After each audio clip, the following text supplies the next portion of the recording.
Now we're coming to internal analysis.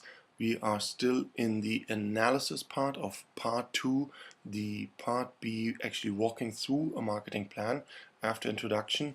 And you are listening to Marketing Management, Marketing Plan, Marketing Planning, a lecture on how to write a marketing plan by myself, Thorsten Strauss.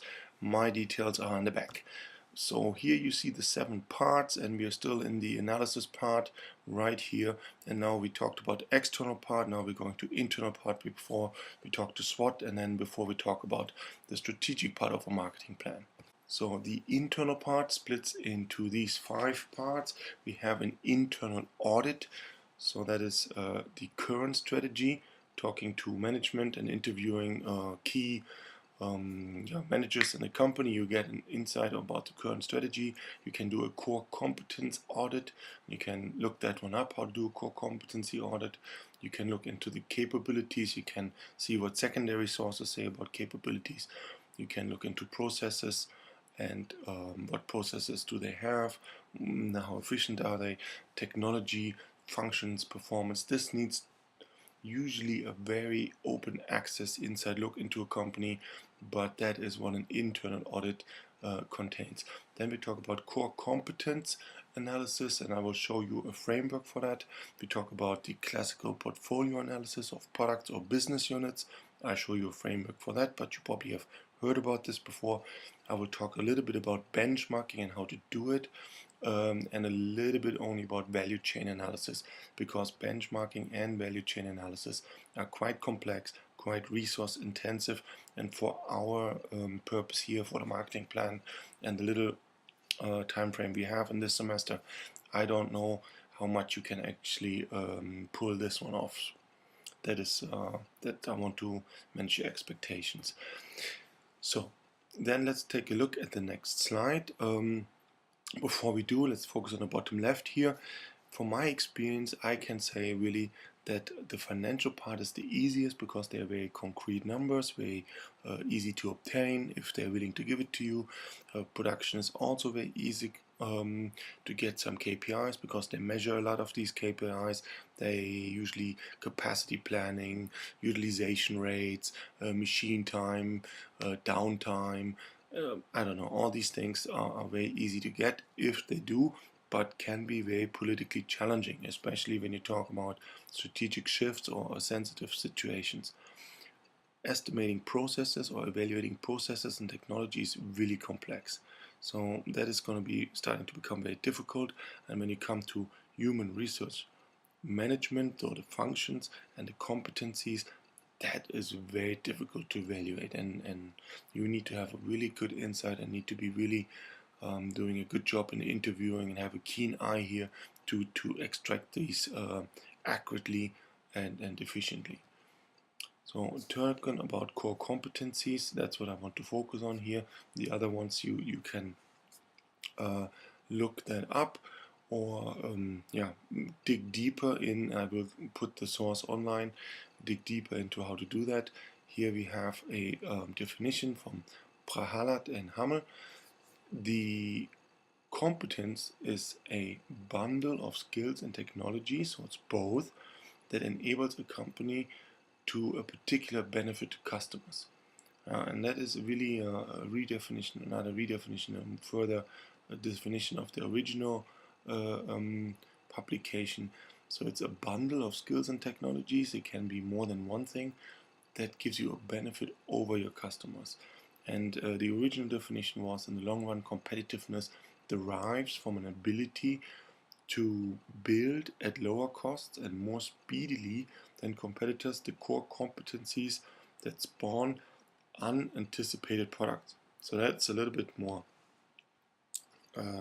narrow, and a little bit also not so quite clear, I would say. So here we're talking about the, first of all, a long run competitiveness, not short run. We're talking about the ability to build something, and not about a bundle of skills that exist, but to build something, and to build something at lower cost. So everybody can build, but a core competence is to do something at a lower cost and faster, in a competence core competence that then is valued by the customer, because you are building unanticipated or discontinuous or new products that then are valued by the customer. I found that a little bit difficult to understand. That's why I put the first one in. That makes it a little bit short and narrow. Let's go to the categories. Maybe that explains it better. So you can have a core competence that is in terms of market access, like sales, good sales force, distribution, close customer access, a good marketing department with great branding. You can have logistics. All of these are marketing department with good, actually not only branding in this point here, but research methodologies, competencies, access to customers. So here you really have good marketing access. Then you have an integrity related, the quality you have, cycle times, just in time, time of production. So this is an integrity related type of core competence, or a functionally related, and that might be you need features delivering benefits such as the finger scanner, the fingerprint scanner at the new iPhone, the security feature that makes the iPhone basically unusable if it's ever stolen because it's very difficult to hack. Yeah, these would be a feature related competence. Maybe that is really what everybody wants, and then that is a competence.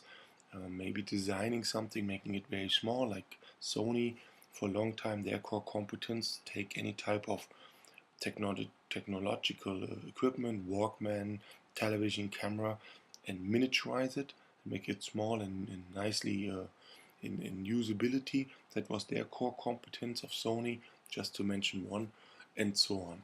So here you can look into, is there a specific unique core competence, and I give you this framework that is actually not the core competence framework, but it's something I think you can apply. That is from Barney, and that is Gaining and Sustaining Competitive Advantage framework. It's the VRIO framework. Is it valuable, rare, costly to imitate? Is it actually used by the organization, applied, exploited in the organization?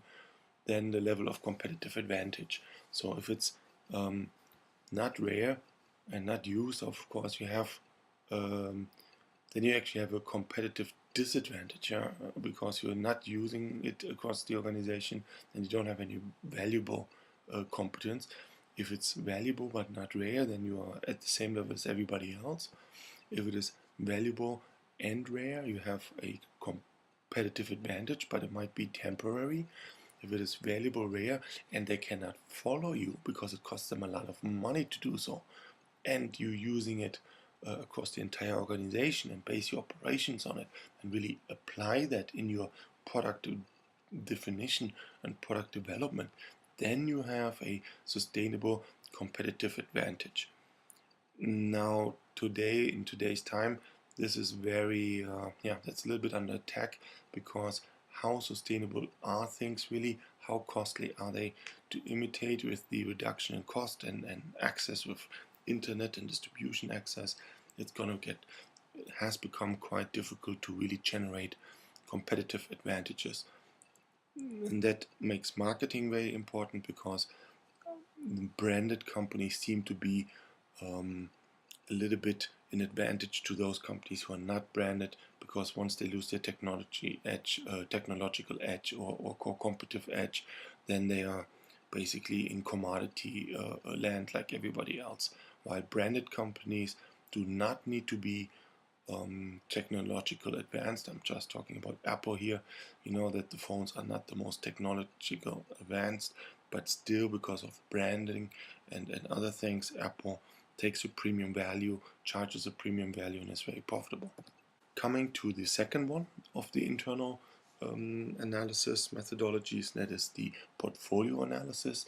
You have the choice basically between two main models. We have the BCG, Boston Consulting Group matrix, that's very famous, and then you have the GE, General Electric matrix. It's a further development of the BCG, and I think that was developed with McKinsey, the competitor to BCG. Back in the days, everybody was very keen to have their own little portfolio matrix. But just not to go through all the details, one thing that you need to keep in mind, It is about relative position, market share. That means the total market share that you have divided by the market share of the largest competitor. You don't need to know the total market share, just the largest competitor. It's about relative position, and it is about the growth rate of the industry, which is easy to measure, and that is also more easy to measure. What this means and how this works, that needs to be looked up separately, and we go into detail at a different point in time. Maybe I'll make another presentation. The GE matrix is basically has the same purpose and objective, but it uses a more defined grid, saying that this is not good enough, this is not detailed enough. And another criticism is that market share or growth rate are not good indicators for competitiveness, sustainability, and such things, and therefore it needs to be taken very cautiously if this is really telling you exactly where to invest. Now, I know they're still using this quite a lot within BCG, and they're using it successfully. It is not something that is the one tool fits all problems, and one tool fits can be used blindly, but if used in combination with other things, it is still valid.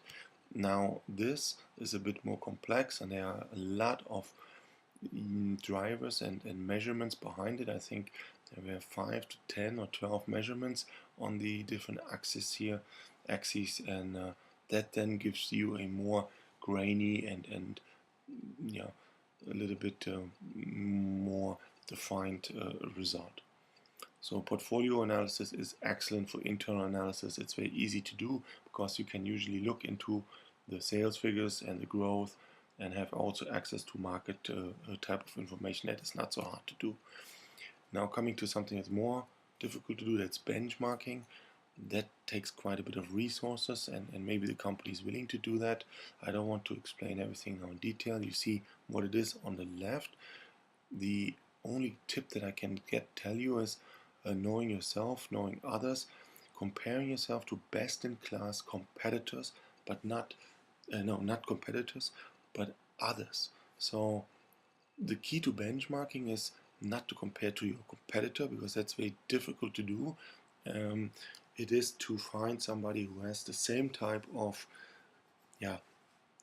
production or same type of activity that you're doing, but is in a non-competitive situation in a different industry. Maybe they're doing the exact same thing in a different market, and therefore would be open to sharing data and showing things. And that is how you get a good benchmark. That's how you can analyze what are people doing different, by finding very similar but non-competitive type of companies. And then after you know the difference, you find out how to do it different and improve. That's what benchmarking is all about. Obviously, you can utilize blind quotations and third parties and consultants to do some benchmarkings, because consultants have a different ethical approach and have more flexibility in that. Not saying that they're unethical, but there's some ethical questions if you, from within your company, calling competitors, trying to benchmark them. You barely can do that without lying, and then you're in deep waters with ethics. And that's why it's often easier to hire a research firm who might have access to the customer already and getting the numbers quite easily. Then comes the value chain analysis, and basically here you look at the value drivers, what creates value in the eye of the customer, and what is driving the costs to the company across the value chain. Value chain is value meaning, for example, I make a computer, then the inbound logistics, I'm very interested that all the pieces are close to each other, that we don't have high costs here. Operations is something that is value, because if the computer is well made, I'm willing to pay more. If it is has high quality, high performance, I'm willing to pay more. I'm maybe not so much willing to pay for logistics as a customer, other than delivery to home. Maybe here for Dell, that is definitely a value driver. Sales and marketing for Apple are very much a value driver. For other companies, maybe not. Service is definitely a value driver for customers, especially after repair, after service, access, responsiveness, and so on. And then you need to look into your cost drivers. where are the costs generated, can you minimize them, can you maybe reduce the costs in the support activities, procurement in a cost-sensitive environment such as computers is a very important department that you don't want to underspend on, because your capability in procurement really drives the price performance, which in computers, laptop type of market is significant. So that is basically what you do. You analyze what the customer values across the entire chain, and that's not so easy to do. You will have to do some research methodology, conjoint analysis, which attributes does the customer value about the product. Is it the speed of the laptop? Is it the screen of the laptop? Is it the connectivity? Do they want a CD drive or not, DVD drive or not? And these types of features and benefits, you need to utilize conjoint analysis, which is one methodology, or some other methodologies, and then you can go back into the organization and look where these value drivers are generated or not. And you need to take apart the entire cost structure of a company, and it is a very complex exercise to do for students, probably not feasible, and also for within the company takes quite some expertise, hands and minds. Again, a good call for external help. Now we are here in the external part, external, internal we just talked about, and now we're coming to SWOT.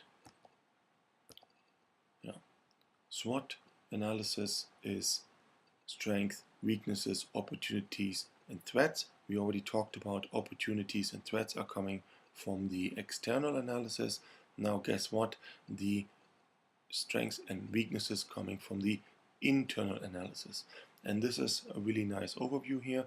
You have the internal of the past and the external of the future, and that is then creating helpful and harmful things. So the strengths are helpful, the weaknesses are harmful, and then you take certain approaches to them. You're trying to turn the opportunities, capitalize on opportunities, minimize threats. You want to leverage your strength, and you want to minimize the weaknesses that are critical, but also not spending too much time on weaknesses if they're not critical. That's something from strategy point of view very important, that you don't try to be good in everything, but only in the things that really matter. What does it look like? I'm giving you here a detailed template. I don't know where the source is. If anybody knows the exact source who generated that, I'm happy to list that here. Here are all the things you can check for strength. Where are the strengths from the company coming from? I've given you some internal strengths for the internal audit, but here's really details. Then we have weaknesses on the other side, really the details where it comes from. Threats we already talked, like political, legislative, environmental, so pesto and more. And opportunities, micro environment mostly, possibly also macro environment, and more. Here's some really good checklist. That brings us to the last part. Now, key success factors and critical success factors. Now, that is basically determining the same thing. So we have a limited number of areas in which results, if they are satisfactory, will ensure successful competitive performances for the organization. Meaning a few things that really matter. If a company is good, the organization will really be successful. And these are, in management's language, the must-win battles. So these are the key drivers of value, key drivers of purchasing decisions, and this is what needs to be won. So the way to do this, from my experience, you find the companies who are successful, and then you try to find the commonalities between them. These might be key success factors or critical success factors, like access to resources, distribution, low cost, patents, big assortment, just to name a few factors which could be driving the success. But you have to be really careful. Just because these successful companies share one of these factors does not mean that is a factor, because if the same factor is present, non-succeeding company, then it is already an indication that this might not be so important. And here you need to make sure when you state something that you state your certainty level. Usually they're pretty obvious and pretty common, but it can be tricky. And that summarizes the internal part of analysis. We talked about internal audits, looking at strategy, core competencies, and so on. We talked about how to map out a core competency with a different model. We talked about portfolios and benchmarking and value chain analysis. And that is the end of the part. How to contact me? You can contact me on LinkedIn under Thorsten Strauss. I am part of OpenLink, so you can contact me for free. You can find me on Twitter to read some of my marketing feeds actually of Twitter. I post them there, as well as on LinkedIn. You can contact me at the University of Antwerpen, Thorsten.Strauss at uantwerpen.be, uantwerpen one word, or under Thorsten.Strauss at howtomkt for market, howtomkt.com. What is my background a little bit? Actually, my tagline is I have 3 worlds experience, meaning highlighting the unique background that I have worked as a marketeer in an industrial setting, including on executive level as part of management. I have worked as consultant or work as consultant still under projects, and I work as lecturer, so combining 3 different types of perspectives on marketing and the challenges of marketing, which is I think unique. Then I am German born, educated in the United States, and educated at Copenhagen Business School with an MBA. I worked and lived in the United States for 8 years. I worked and lived in Europe for 20 something years, 22 years. I worked and lived, not lived, but I worked in the Middle East for over a year very extensively, and I also have done some business and experience in Asia, exposure there with some of the studies at Tsinghua University, the Harvard of China, as well as, of course, production units and suppliers in Asia. I was a product manager in the start of my career, and then marketing manager and global marketing director. I led several projects, numerous projects actually. The 3 most relevant for this class would be a market penetration project, a geographic expansion project, and a global portfolio optimization project. So I'm quite familiar with project planning, and my expertise and core competence is actually strategic planning, strategic process management, and ownership.